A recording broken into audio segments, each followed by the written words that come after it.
process. This is class number 6 of the first course on waking up to abuse and trauma. So this is just the beginning of a 12-course recovery program.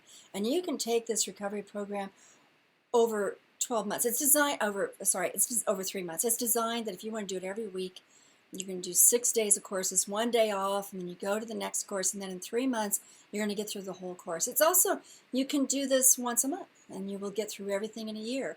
You can dive in one way or another, but it's always best to start with the one about waking up, because I don't know where you're at in terms of your abuse and trauma, and you may not either. And so it's kind of nice for us to get on the same page in that regard. So that's what this first week has been all about. And I want to kind of steer us into understanding that recovery is a process. It progresses and it regresses, back and forth, back and forth. There are times when you progress so well, and then you just have to regress. In therapy, this regression can be very, very helpful to unwiring and reconfiguring old issues that are ready to be tackled. Sometimes you can't tackle those old issues because you just don't have what we call the ego strength, or the personality, or the structure, or the calmness, or the other supports in your life to be able to deal with going back to those memories and experiences. And so people say, well, I thought I worked this through. And in fact, they did work it through, but we're working it through on a different level. So they regress back to the issue, or the issue gets reasserted, and then they're able to actually reconfigure that whole issue in a different way. It's addressing it in a different way. It's like rearranging furniture in a house. It's all the same furniture, it's the same house, but maybe this time you get it reconfigured in even a nicer arrangement than you had before. It is like exercising your body into better shape, and then you're doing better. Maybe you've lost certain weight, you have a better BMI, you have more muscles that are working for you, and then you decide, I'm going to take a break, I'm going to go on a cruise, I'm going to take a vacation. You regress, and then you come back and have to go back and take care of that body. So I'm trying to make it kind of ordinary, that you progress, you regress, you progress, you regress, and that this is kind of what we do. And it's interesting that even in bodybuilding, you build the body, and then you let it rest, and then it rests, and that rest is a real important time. And then you build it again, and it goes into kind of this and then you let it rest, and it kind of regresses, and you build it again. Every time you're kind of doing that, and I'm not saying it the way a bodybuilder would talk about it, you're actually building a stronger and stronger muscle fiber. It is very much like learning for an exam. You remember it as you're studying it, and then you totally forget it. You have to study it again, and then you kind of forget it, and you study it again, and you mostly remember it, and you study it again, and you pretty much have it all. So there's this, I remember it, I forgot it, I remember it, I forgot a lot of it. It's like that same sort of thing. It's the learning curve process of life, where you go back and you get it more and more reinforced, more and more part of who you are. And that is often what happens in the recovery process. So that you are wanting to look at any time you regress as an opportunity to actually reorganize that thing you're regressing to in a better way inside your personality, or a better way inside your life.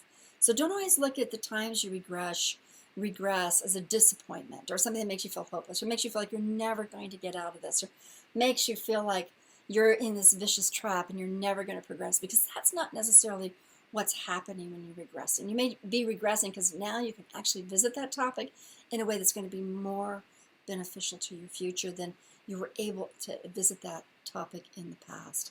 So look at it as along those lines. That is a way of understanding progression. Another thing I want you to do is, realize that I've set this up so that you can take these courses and be done with them in a very present 3-month process. So every week you're doing, or 12 weeks, every week you're doing something. At the end of 12 weeks, you're kind of like done. But even that you won't be done. You're going to want to go back to a certain lesson, because a certain lesson now means something different than it did when you first heard it. Or a certain class or a certain meditation now will have more impact than it did back then, because you are going to be building upon this process taking place. So you want to know that this course is going to be there to support you as you progress and regress in your recovery process. The path to recovery after abuse and trauma is written the same way. It's written so that you can take a chapter and go to the next one and then come back to that chapter, do the exercises, then go to another one. And it's so that you can follow your own shifts and moves that take place. You know, what's really interesting is that when you're sailing, you go one direction and then you have to shift everything so that you can go the other way, and then you have to shift everything to catch the wind to go the other way. And under certain wind conditions, this is the way you move forward, is going this way and then going that way with the sail, because you have to catch it, have to catch the wind in a certain way, and then you can lose the wind, so you have to reconfigure everything. And it's the same way with recovery as well. So you're moving forward, but it may not always feel like you're moving forward. And this course is here to help you be able to kind of, I need to go back to the wake up, because I feel like I'm waking up for the very first time, even though I've been waking up years ago. Or maybe you need to go to the 12 R's of recovery, or you need to go to the section on grit, or you need to, it's whatever, just to kind of have a sense of what's here for you. And then to go and talk to the group and say, this is what's going on, and have some group members saying, I totally get it, and other group members saying, well, I don't know, I haven't experienced that.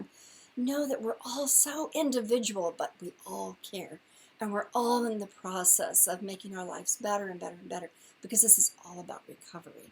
So now, the meditations you've done all week long, you're going to do all of those again. But you're also going to do a series of meditations that are there to help you experience something that's different than your trauma. And I'm going to let you find out what those are as you do those meditations. So remember, you're going to do your writing just to get your brain to think about the content. And then you're going to do your out loud self-reflection and then write it. So you have a little recording of it. And then you're going to do the meditations. So today is the longest day of the week, and that's why this class is the shortest time of the class. And also remember that those bonus videos and audios are there for you so that you can listen to them, learn from professionals, learn from practitioners, learn from authors, learn from experiencers who are recovering, who have recovered, who are thriving in their life, or know what it's like to go back to regressing, because that happens as well to me and everybody else. That's the end of this week. Enjoy these meditations. And then tomorrow means take a rest. Go play, have fun, do something different, do something creative. Do something that takes you out of yourself in a really positive way. Make sure that you understand that life is not all about the trauma that you've experienced. It really isn't. It really isn't. It also isn't all about your recovery. In fact, the sooner you can get into that place where you realize it's not all about your recovery, that there's so much more to life, that's when you know you've made a shift. And that probably won't happen during the wake-up week, right? Or wake-up month, or wake-up period, where you think that there's something else other than your trauma and abuse to live for and to experience and to express and to engage in. But it will get that way in your life soon. This is Dr. Carol Francis, and I'll see you in course number 2 or somewhere in this program. Take care.